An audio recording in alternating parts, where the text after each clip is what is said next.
Semoga kita semua dalam keadaan sehat walafiat sesuai doa, salam agama kita masing-masing. Kawan-kawan semua, saya mau tanya, tetap semangat, siap berjuang, siap berjuang. Partai Buruh, Partai Buruh, Partai Buruh, Partai Buruh. Siap berjuang, siap. Yang mau berjuang tepuk tangan. Yang mau berjuang angkat tangan. Yang mau melawan, yang mau berjuang, yang mau berjuang teriak, hidup buruh, hidup petani, hidup rakyat. Saudara, hari ini kota ke-9 yang saya datangi. Sengaja saya melakukan roadshow ke kota-kota industri dan kota pertanian. Saya mau cerita sedikit. Lula da Silva adalah presiden Brazil. Tahu Brazil nggak? Di mana? Dekat Binjai, dekat Binjai. Lula da Silva ketika kecil ayahnya KDRT, pemabuk. Setiap pulang ibu Lula dipukul. Bahkan Lula demi membela ibunya, kalau jam-jam waktu ayahnya tiba pulang dari minum-minum, dia peluk ibunya menanti pukulan ayahnya. Setiap hari Lula yang kecil menerima kekerasan dari ayahnya. Ketika remaja, Lula menjadi tukang semir sepatu. Dan ketika Lula masuk BLK, Balai Latihan Kerja di Brazil sana, Lula kemudian bekerja di pabrik baja di Porto Alegre, Brasilia. Setelah itu Lula pindah ke kota Sao Paulo menjadi buruh. Pertama buruh tukang semir sepatu, buruh baja, didahului dengan masuk BLK lah kalau di Indonesia. Kemudian Lula pindah ke pabrik Volkswagen, pabrik mobil VW. Lula orang miskin. Lula penuh kekerasan kehidupannya. Lula adalah buruh biasa, tukang las di pabrik baja. Lula hanya tukang assembling, buruh biasa di pabrik mobil Volkswagen di Sao Paulo. Kemudian Lula memimpin KUT, Centrale Unite Trabalhadores, kira-kira seperti KSPSI atau KSPI atau KPBI atau KSBSI. Lula orang miskin, saudara. Lula orang yang tertindas. Lula bekerja di pabrik-pabrik. Dan ketika kecil ibunya adalah petani. Kekuatan Brazil 2. Serikat buruhnya CUT, Centrale Unite Trabalhadores, dan kekuatan organisasi petaninya MST. Ketika Lula memimpin CUT, KUT, Konfederasi Serikat Buruh, Lula yang miskin dan penuh dengan kekerasan masa kecilnya. Dia melihat keadaan. Kenapa saya kerja 30 tahun kok rumah aja harus nyicil, beli motor aja harus nyicil. Tapi the Lord itu tuan-tuan tanah, pemilik-pemilik perusahaan, pemilik-pemilik pabrik, mereka kaya raya, makan dengan makanan yang enak, tinggal di rumah-rumah mewah, mereka bisa membeli mobil dan apartemen. Tapi Lula dan para buruh-buruhnya di Brasilia, di Porto Alegre dan Sao Paulo, mereka bekerja 30 tahun, tidak bisa membeli mobil, tidak bisa membeli rumah dengan harga cash. Mereka pergi, Lula pergi ke ketua MST, petani, seperti di Binjai ataupun di mana itu, di mana? Deli Serdang. Pak MST, gimana nih nasib kita kok miskin aja nih? Bapak punya tanah nggak? Pak Lula, kata ketua MST, SPI lah kalau kita, Serikat Petani Indonesia. Jangankan punya tanah, jangankan punya uang, tanah yang kami garap adalah bukan milik kami. Bisa antara Brazil, tanah-tanah daripada petani adalah tanah-tanah milik the Lord, tuan-tuan tanah yang kaya raya, yang mungkin saja tidak pernah menapakkan kaki di tanah karena selalu memakai sepatu. Ke kamar mandi pakai sepatu, tidur pakai sepatu, naik mobil pakai sepatu. The Lord, tuan tanah, dan juga the Lord, pemilik pabrik di Brasilia. Maka menimbulkan kesadaran keras daripada Lula kecil. Lula bilang pada MST, Pak MST, ini kalau begini aja kita miskin terus. Anak kita gimana nih? Keturunan-keturunan kita gimana? Maka pada tahun 1972, Lula da Silva memimpin buruh, orang miskin, bukan orang kaya. Dan petani yang miskin seperti kamu tertindas. Kau pikir nasibmu akan begini terus? Tidak mungkin Tuhan menjadikan kamu terus miskin. Tidak akan aku rubah nasib satu kaum. Apapun agamamu, saya yakin ada ajaran ini. Kecuali kaum itu berubah, berikhtiar, berusaha. Semut diinjak menggigit, gagah kau pegang belalai akan melawan. Kau coba-coba dekati anak angsa, kau akan diseruduk oleh angsa. Tanahmu dirampas oleh korporasi, upahmu dibayar murah. Bahkan Kementerian Tenaga Kerja melalui Permenaker nomor 5 naik upah 4%, naik upahnya 4%, dipotongnya berapa? 25%. Gila apa namanya? Gila. Naik upah 4%, dipotong 25%. Kalau di luar negeri yang pertama dipotong menteri, gubernur. Kalau kau gak sebagai gubernur gak mau gajimu dipotong, kenapa rakyat yang dipotong gajinya 25%? Kalau tanahmu tadi gak mau dirampas, kenapa kau biarkan tanah petani dirampas? Kalau di luar negeri itu gaji Pak Menteri, tanya Menteri Tenaga Kerja, tanya Menko Perekonomian, apa gaji dia dipotong? Kenapa harus gaji buruh? Kau aja tidak mau dipotong gajimu. Kenapa kau bikin aturan yang membuat gaji dipotong? Kejadian itu yang membuat Lula bikin namanya Partidos dos Trabajadores. Pak RST kata Lula. Ini gak bisa main-main. Kesadaran kelas harus dibangun.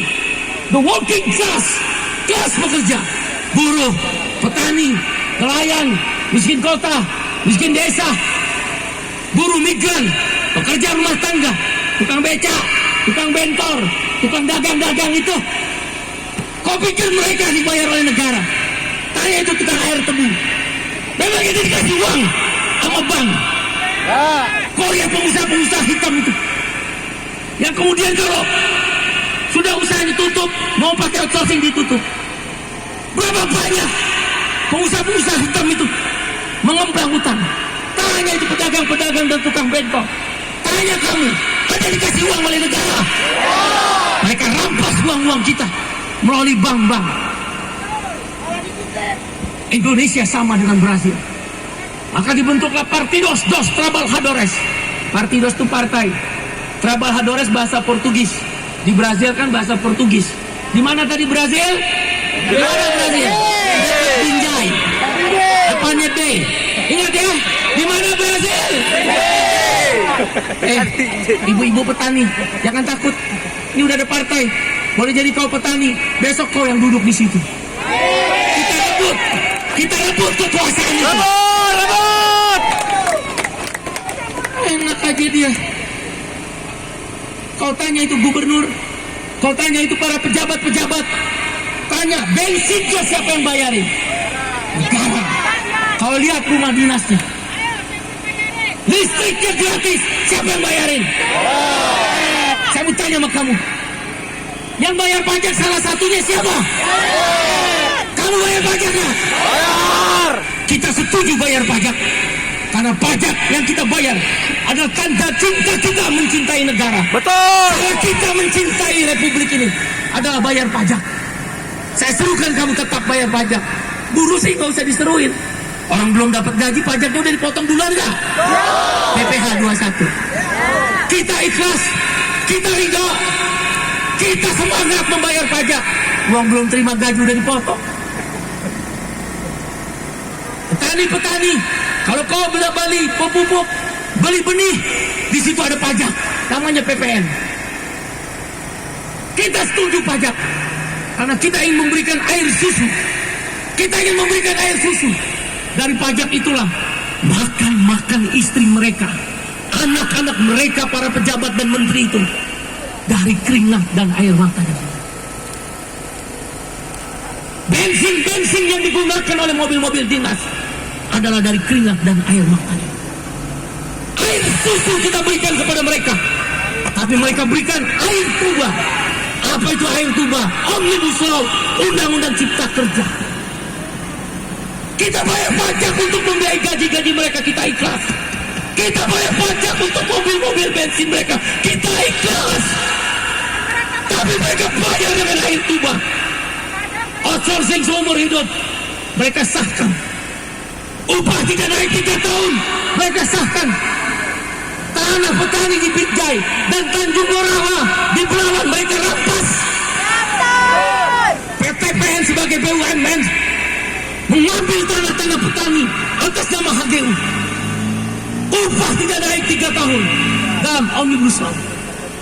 Panen raya, impor daging, impor beras, impor garam, impor kedelai mereka lakukan.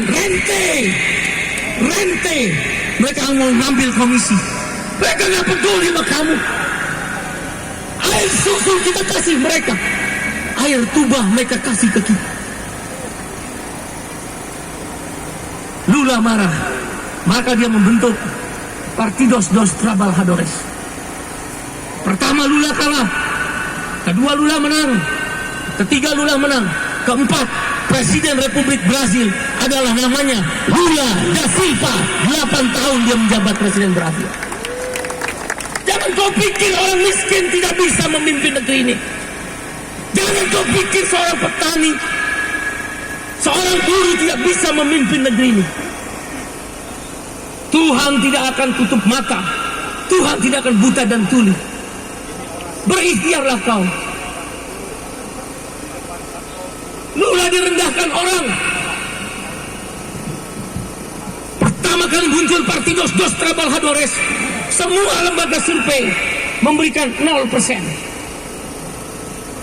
Tapi kemudian di bilik-bilik suara, di TPS, tanya tuh Bang Henry Saragi tuh, Lula, Hugo Sapes tuh, kita beri aplaus buat Bang Henry Saragi. Bang Henry sini, calon anggota DPR RI kita nih, kita beri aplaus buat Bang Henry Saragi. Ini presiden petani sedunia nih. Asal Anda tahu, orang Sumatera Utara jadi presiden petani sedunia, namanya Henry Saragi. Siapa bilang Bang Henry tidak bisa jadi gubernur? Bisa, setuju. Makanya bangkit saudara. BPS mencatat ada 56,4 juta buruh formal. Buruh yang kerja di pabrik, di perusahaan-perusahaan, petani-petani yang bekerja di agroindustri. Jumlahnya 56,4 juta. Jam sostek ada koefisien 1,4.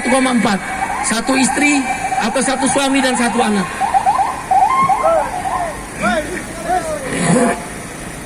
Jadi kalau kita hitung, kata BPS, 75 juta adalah suami, istri, dan anak buruh formal. Pemilu 2019, jumlah pemilihnya 139,4 juta. Katakanlah 140 juta. Kau lihat saudara, bilanganmu besar, jumlahmu besar. 75 juta dari 140 juta, 50% lebih. Seharusnya muka-mukamu yang kusut-kusut ini mukanya kusut, lihat dong. Muka mencerminkan pendapatan. Paling di dompetnya 50.000. Betul apa betul? Nah, kamu yang ketawa paling 30.000 dompetnya. Coba. Betul apa betul? Ibu petani aja dibayarin naik angkot. Betul apa betul? Tanahnya dirampas. Jahanam. Dulu para pendiri Republik ini Soekarno-Hatta, Yamin, Natsir, Wahid Hasim. Bentuk BUMN adalah sebagai ketahanan ekonomi negara. Sekarang BUMN sebagai alat korporasi. Galian C di Binjai supaya Anda nggak betah. Nanti dibikin korporasi perumahan-perumahan mewah. Itu sudah banyak di Jawa. Maka Lula pada pertarungan yang ketiga menang. Siapa bilang orang miskin? Lula tahu. Waktu itu di Los Angeles. Tahu Los Angeles nggak? Sampingnya Belawan Medan. Tinggal nyebrang. Di Los Angeles saya jadi pembicara dengan Menteri Tenaga Kerjanya. Tenaga Kerja Brasil. Saya tanya, brother, saya bicara jaminan sosial. BPJS. BPJS itu perjuangan buruh. Itu nggak bisa dinafikan. BPJS perjuangan buruh. Nanti kita berjuang lagi, tenang aja. Andaikan Tuhan izinkan, amin. Partai buruh masuk parlemen. Saya perjuangkan yang pertama adalah 5 jaminan sosial lagi. Jaminan makanan, jaminan air bersih, jaminan pendidikan, jaminan perumahan, dan jaminan pengangguran. BPJS itu perjuangan daripada kaum buruh. Ya, karena itu jangan kau khawatir. Pedro Castello di Peru itu adalah guru honorer, gajinya 200.000, sama kayak di sini. Boric, mahasiswa miskin yang lulus 10 tahun karena nggak punya uang kuliah, hari ini dia presiden Chile. Stefan Löfven, sahabat saya di Swedia, dia pemimpin buruh, pemimpin serikat buruh Volvo. Anthony Albanese, dia adalah buruh metal di Australia. Kaum buruh, kaum buruh, petani, bangkit dan melawan. Tentukan nasibmu, to be or not to be, never or no, hidup atau mati, sekarang atau tidak sama sekali. Kau sudah diberi oleh Tuhan partai buruh. Partainya kelas pekerja. Ada 75 juta. Bilanganmu banyak, tapi kenapa tanahmu tetap dirampas? Bilanganmu banyak, setiap kenaikan upah kau minta kepada gubernur dan hanya naik upah 1%, 2%, 3%. Tanya sama dia. Tanya itu Satpol PP. Mau nggak mereka menerima upah? Mereka juga ingin berjuang upah. Dulu nih bapak mertua saya tentara. Dulu cerita zaman Orde Baru, pensiunan polisi, pensiunan tentara, pensiunan PNS, pensiunan buruh swasta. Begitu pensiun tahun-tahun 80-an, 90-an, punya rumah. Ada yang di Citayam Bogor, ada yang di Bojonggede, karena rumah disiapkan oleh negara. Dulu mereka itu polisi, tentara, PNS, buruh swasta, orang yang punya rumah semua. Dulu yang namanya di Jakarta Perumnas, Pondok Kopi itu jin buang anak. Sekarang harganya udah 4 miliar. Negara menyiapkan rumah. Sekarang tanya, pensiunan polisi, pensiunan TNI, pensiunan PNS, apalagi pensiunan Satpol PP, apalagi kamu pensiunan buruh yang mukanya kusut kayak gini. Saya mau tanya, bisa nggak beli rumah? Nothing. Berapa harga rumah di sini? 200. Minggir sedikit lah. Deli Serdang pinggir berapa? 200. Uang muka berapa? 30%. 30% kali 200 juta, 60 juta. Angkat tangan yang punya uang 60 juta. Angkat tangan. Ada. Itu artinya kebijakan oleh kaum kapitalis melalui real estate Indonesia. Mereka ingin menguasai tanah sehingga kamu nggak punya rumah. Tak hanya itu prajurit TNI. Banyak kawan saya berkawan juga dengan jenderal-jenderal polisi dan TNI. Saya selalu wanti-wanti, partai kami Pak, nanti pertama kita akan namanya jaminan rumah. Jaminan perumahan dari mana Bung Iqbal? Kita akan minta pertarungan di DPR, namanya politik anggaran APBN. Partai buruh saya perintahkan fraksinya, insya Allah 30 kursi partai buruh lolos parlemen, amin. Isyhadu saudara, Sumatera Utara, saya minta melalui Bang Henry dan Alopsen 2 kursi lah minimal, 2 kursi DPR RI. Kita sudah hitung 30 kursi, semua basis industri kita rebut. Silakan kau rendahkan partai buruh. Kekuatan rakyat kecil itu silent majority. Unidad Podemos di Spanyol sebelum 6 bulan pemilu itu 0% lembaga survei, 0%. Begitu pemilu dicoblos di bilik-bilik suara, menang Unidad Podemos. Partidos Trabajadores sama 1 tahun sebelum pemilu 0%. Lembaga bayaran. Begitu dia masuk bilik suara, coblos Lula menang. kau kasih tahu ibu-ibu petani, silakan sakiti terus kami, sakiti terus hati petani, sakiti terus hati buruh.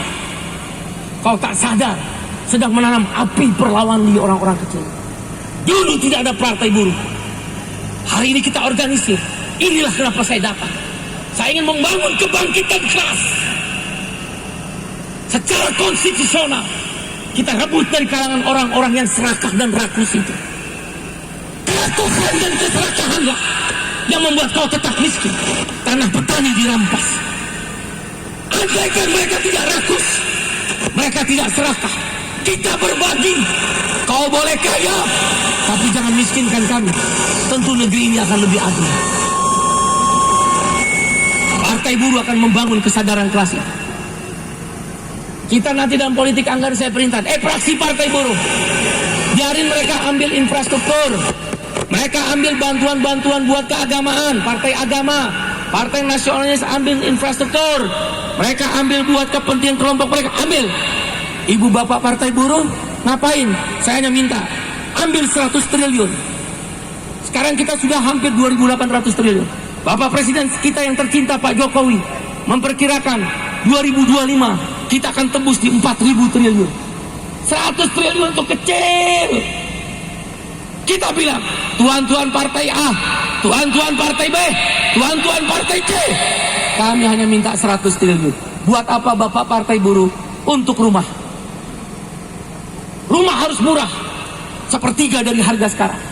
Dan untuk orang-orang miskin, petani, nelayan, pensiunan polisi, pensiunan tentara, pensiunan Satpol PP, pensiunan orang-orang yang tidak punya, dia beli rumah tanpa DP. Bisa nggak Bung Iqbal? Bisa. Apa yang bangkrut dengan kita ambil 100 triliun setiap tahun? 10 tahun. Orang-orang miskin seperti Lula. Kan saya udah pergi ke Brasilia. Saya udah ketemu Lula. Saya ikut kampanyenya Lula. Saya adalah termasuk yang ikut dalam kampanye Gerakan Serikat Buruh Dunia membantu Lula. Bukan hanya Lula, Barack Obama. Saya ikut tim kampanye Barack Obama waktu pertama kali maju. Kita gerakkan buruh-buruh, kita gerakkan petani-petani, kita gerakkan orang-orang miskin itu. Kita bangun kesadaran kelas. Mereka harusnya diberikan kredit-kredit tanpa bunga. Kalau perlu mereka nggak mampu karena bangkrut, putihkan. Kenapa pengusaha-pengusaha yang rakus itu? Mereka ngemplang utang kok nggak ditangkap? Kabur ke Singapura, kabur ke Makau, uangnya taruh di Cayman Island. Tapi kalau kredit cuma 5 juta, 10 juta, dikejar-kejar bagaikan maling. Kita lawan saudara. Kalau nggak dikasih 100 triliun, saya bilang, kalau kamu nggak kasih 100 triliun,